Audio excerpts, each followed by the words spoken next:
Hello everyone and welcome back to our YouTube channel.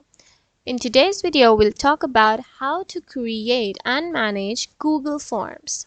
You heard it right. Now you can create your own Google form with some easy steps.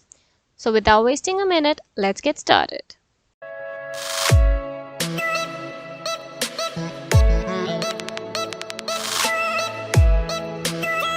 Just log into your Google account through the browser, and as you see your Gmail page open, just go to the upper section, to the section which says Google Apps at the top right. As you tap on it, you'll see all the applications available. Just scroll down the screen. As you reach at the end, click on the Forms, and you can see the whole section of Google Forms will open.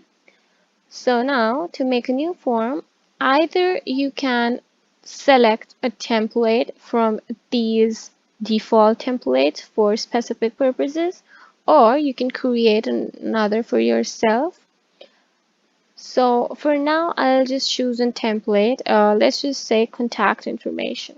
I'll just choose this one. It's easier to choose a template because it makes your tasks easy. So let's just cancel this out for now.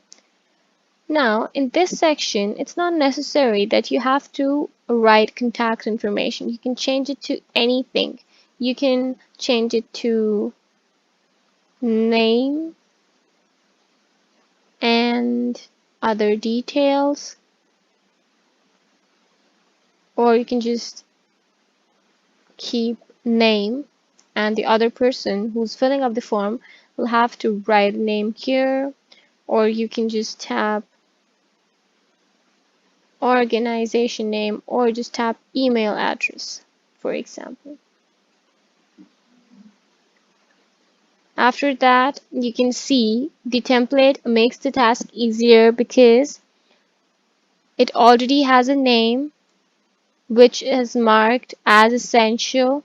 So whoever fills up the form is going to enter a short answer text, a name here, the email address will be entered here, the address will be entered, the phone number is optional, the phone number will be entered with some comments, and you can change all these titles.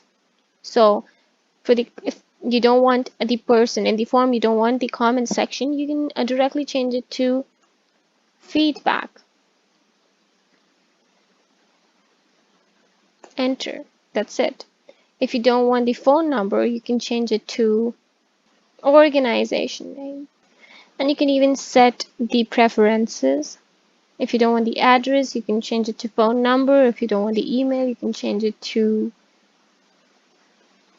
any other account. So likewise, you can make the form, the questionnaire for the forms. Now going to the responses, if you slide onto the responses, here you will see whoever fills up the form and however many responses you get in the form. And when you slide a bit right again, here you can set it out. You can set all your questionnaires, responses, and the form entirely.